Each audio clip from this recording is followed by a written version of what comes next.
Hi welcome back to my channel. അപ്പോൾ കുറച്ച് നാളുകൾക്ക് ശേഷം കുറച്ചധികം നാളുകൾക്ക് ശേഷം ഒരു സ്റ്റിച്ചിങ് വീഡിയോ ആയിട്ടാണ് വന്നിട്ടുള്ളത്. അപ്പോൾ ഇതിൻ്റെ ഷോർട്ട് ഞാൻ ഓൾറെഡി അപ്ലോഡ് ചെയ്തിട്ടുണ്ടായിരുന്നു.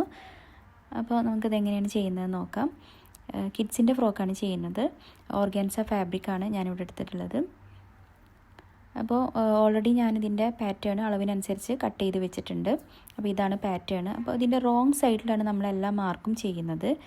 അപ്പോൾ ഞാനിവിടെ റോങ് സൈഡ് ഹൂപ്പിൽ പിടിപ്പിച്ചിട്ട് പാറ്റേൺ ഇതിൻ്റെ മുകളിൽ വെച്ചിട്ട് കഴുത്തും ഷോൾഡറും എല്ലാതും വരച്ചെടുക്കുകയാണ്. എന്നിട്ടൊരു 1/4 ഇഞ്ച് വീതം കഴുത്തിൻ്റെയും ഷോൾഡറിൻ്റെയും അവിടെയും വിട്ടതിന് ശേഷം ഇതിൻ്റെ വീതി ഒരു സീം അലവൻസ് വിഡ്ത്തിൻ്റെ ഭാഗത്ത് 1 ഇഞ്ചും കൊടുത്തിട്ടുണ്ട്.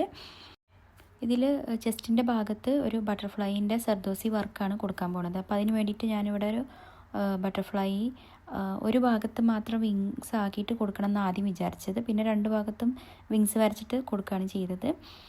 അപ്പോൾ ഇതാണ് ബട്ടർഫ്ലൈ. അപ്പോൾ ഞാനിവിടെ ചെയിൻ സ്റ്റിച്ചാണ് കൊടുക്കുന്നത്. നോർമലി ഞാൻ അരി നീഡിൽ വെച്ചിട്ടാണ് ചെയ്യാറ്. പക്ഷേ ഇപ്പോൾ ഞാൻ നോർമൽ നീഡിൽ യൂസ് ചെയ്തിട്ട് ചെയിൻ സ്റ്റിച്ചാണ് കൊടുക്കാൻ പോണത്.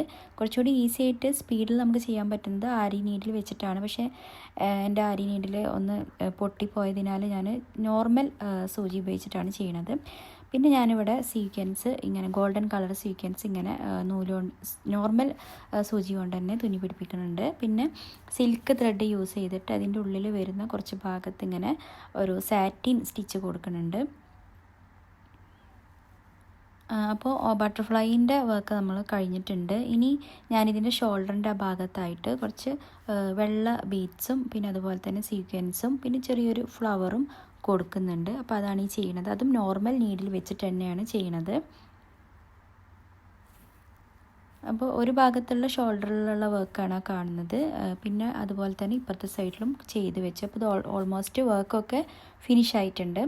അടുത്തായിട്ട് ചെയ്യണത് ഇതിൻ്റെ നല്ല വശം പിന്നെ ലൈനിങ്ങും കൂടി ചേർത്ത് വെച്ചിട്ട് ഇതിൻ്റെ കഴുത്തിൻ്റെ ഭാഗം നമ്മൾ ആ ഷേപ്പിൽ അടിച്ചെടുക്കുകയാണ് ചെയ്യുന്നത്. അതിന് ശേഷം നമ്മളിത് മറിച്ചിടും. ഓക്കെ, അപ്പോൾ ഇനി അടുത്തത് അതാണ് ചെയ്യുന്നത്. അപ്പോൾ നമ്മൾ സ്റ്റിച്ച് ചെയ്ത് കഴിഞ്ഞു. അപ്പോൾ ഇങ്ങനെയാണ് വരും. ബാക്ക് വശം അതുപോലെ ഫ്രണ്ട് വശം ഇങ്ങനെ മറിച്ചിട്ടു. ഇനി നമ്മളതിൻ്റെ ഷോൾഡർ സീമൊന്നും കാണാത്ത തരത്തിൽ ലൈനിങ്ങും നല്ല വശം കൂടി ചേർത്ത് ഇങ്ങനെ പിടിച്ചിട്ട് അടിച്ചെടുക്കുകയാണ്. ഇങ്ങനെ അടിച്ചാൽ കുട്ടികൾക്ക് കുറച്ച് ഉള്ളിൽ കുത്തൊന്നുമില്ല ഷോൾഡറിൻ്റെ ആ ഭാഗത്ത്. അപ്പോൾ ഇങ്ങനെ നല്ല പെർഫെക്റ്റ് ആയിട്ട് ഇങ്ങനെ കിട്ടും. ഓക്കെ, അപ്പോൾ അത് കഴിഞ്ഞു.